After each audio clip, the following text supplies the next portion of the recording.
It's a beautiful morning, and I'm especially grateful for being able to wake up at 4 o'clock in the morning because Russia has yet again been striking Ukraine at night, especially Ukrainian energy infrastructure.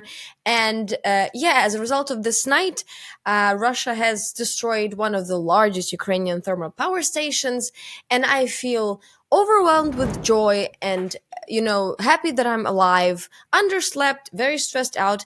Nevertheless, it feels, in these times of horrible things, especially heartwarming to be able to come back to a great word said by the US Secretary of Defense, Austin, who said that Ukraine's recent attacks on Russian oil refineries risk impacting global energy markets, and he urged Ukraine to focus on military targets instead. Wow. This is very heartwarming knowing that somebody cares about global energy markets in the time of such precarity where our energy market and our energy is destroyed completely with nothing, nobody cares. But, we have to, as another wonderful person said, hold ourselves to the very high standards of armed conflict. I'm quoting Assistant Secretary of Defense for International Security Affairs, Celeste Wallander, who said that the issue on attacking critical infrastructure is when those are civilian targets, we have concerns because Ukraine holds itself to the highest standards of observing the laws of armed conflict, and that's one of the elements of being a European democracy. So, Wow. Mark, Wow, we're a we European don't only democracy have to now. just So die, wait, we wait, have wait. to die If beautifully. we're a European democracy now, why aren't we in NATO? We could I don't know, we would man. be so glad observing all the laws of armed conflicts, being in NATO and in European Union and being protected by the United States and other nuclear powers from nuclear power called Russia. But anyway, wait a second. How can At this Ukraine point, observe it's some just imaginary, I I'm not even sure this is a war crime or something like that, imaginary uh, rules of armed conflicts which none of the countries in the world observe, including the United States of America, which in every conflict it participates. It bombs oil refineries, it bombs energy infrastructure. In Gulf War, in Yugoslavia NATO intervention, in Syria, just recently, it bombed oil refineries. How suddenly, no, but no, suddenly we are having to observe more the so-called BBC standards, yeah, we where should. we have to, be not only heroic and not dying and protecting ourselves in Europe from one of the largest militaries in the world and a nuclear superpower. No, we also have to do it I mean, I nicely. mean, We I mean, have to you be know what? I think there's another step we could do. So how like the murder is a mortal sin. We should attempt yeah. to win the war against Russia without actually killing Russians. Because What a great I mean, idea! we should not. We should try to avoid killing Russian soldiers because it's not good looking, right? It's not good looking for No, let democracy me let killing me let me people, put right? it even better for you. Let me put it even better for you, Mark. They say that Ukraine should not target oil refineries in Russia because those are so-called civilian targets in the military. Well, every single Russian conscript used to be a civilian. Exactly, So, exactly. Russian military is just a bunch of They're civilians. basically civilians whenever they are not, like, if their finger is not on the trigger of the, they're basically civilians. um yeah, another point another point. They say Lloyd Austin said, and I assume this is the main reason, the actual reason, and they are open about it. I don't know why they have the second reason about the morality part, but the reason is economic. That they say that it will hike the oil prices around the world, which is understandable. They have elections, right? Plus 20 cents to gallon of oil of gasoline will, I don't know, will elect Trump. Uh, Apparently, probably, I don't know. Perhaps they are better in it than us, probably. But, but I have a question then. Um, we were talking a couple of years ago that well, we don't want escalation. We don't want to give Ukraine a lot of weapons. We don't want to give Ukraine long range weapons, and we drip feed aid so that Ukraine won't win too much and won't lose too much. But at the same time, what we will do the complex sanctions against Russia. We will make it pay for the war. So how is it Russian oil somewhere? It's not even oil exports, right? It's just the internal market of Russian oil. It's oil refineries. It's just they're producing gasoline.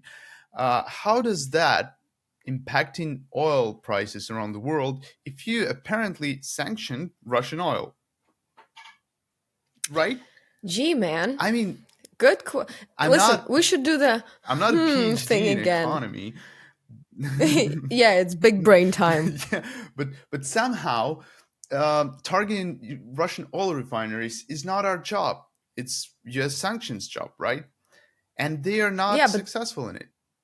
I want to put this quote here by McFall that says, "Great, sanctions work." Exactly. No, they Another part don't. of it, right? We are all against global warming, and we are Yes. all like we all support the stop the oil protests. Ukraine has the highest morality point here. We are the most stop the oil country in the world. We are on the top of this morality mountain, not on the not on so we are on top. You're like somewhere over there, right? Producing oil, exporting oil, doing this. We are destroying oil.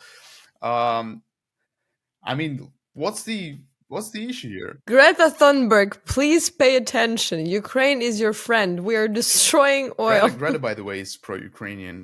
She knows Yes. what she's doing.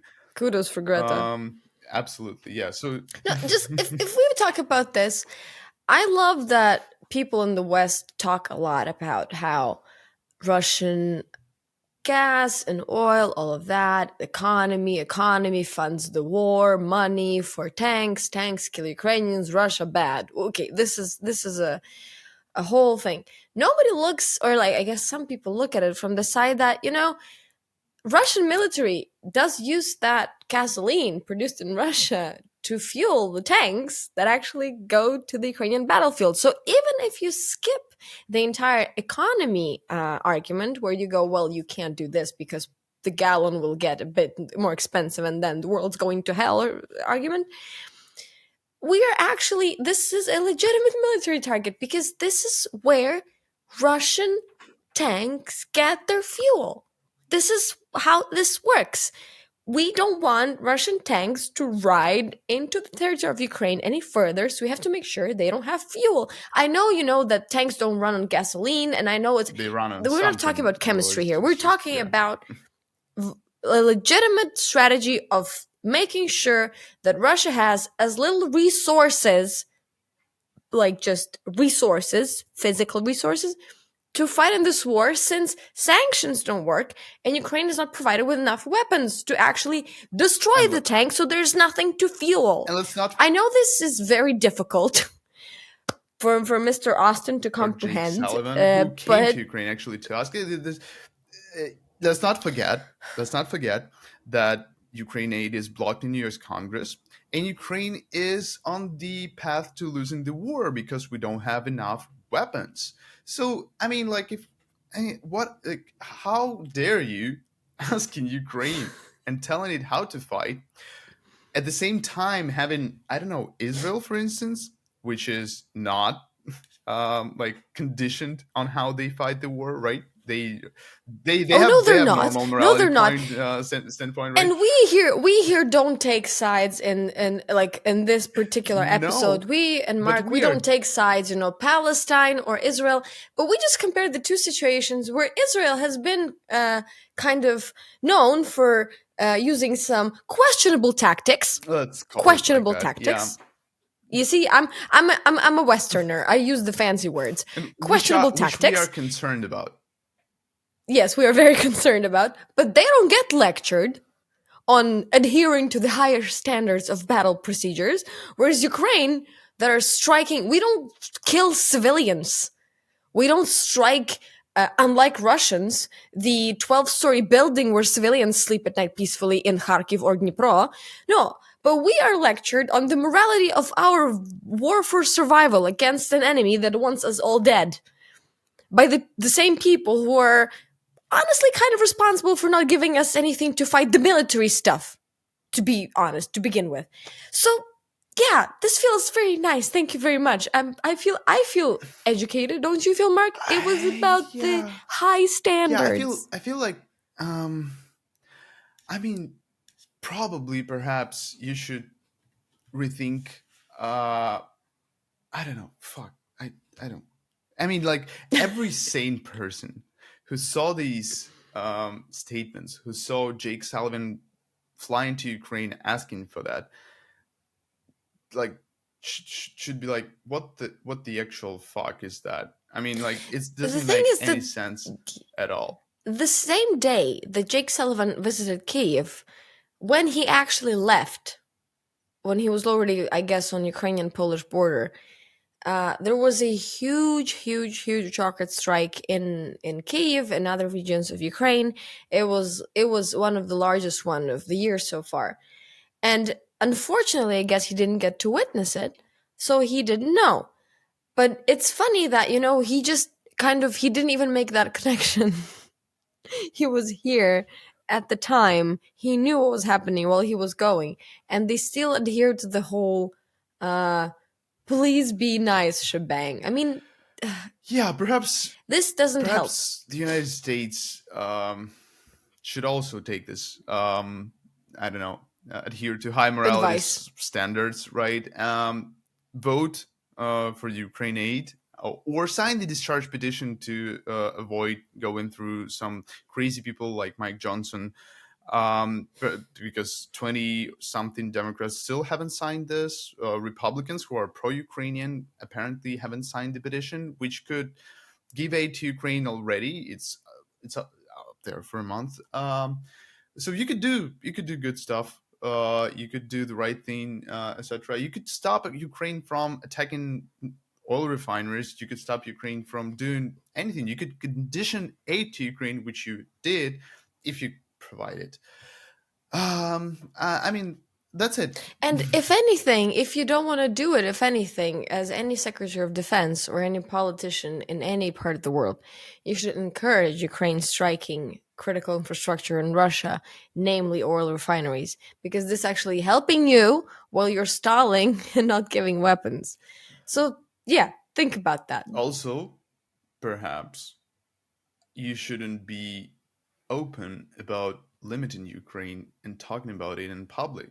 And probably you should listen to Macron and embrace the so-called strategic ambiguity, and stop drawing red lines for Ukraine only, and not drawing red lines for the country which actually waged the genocidal war and is going to kill millions of people or something.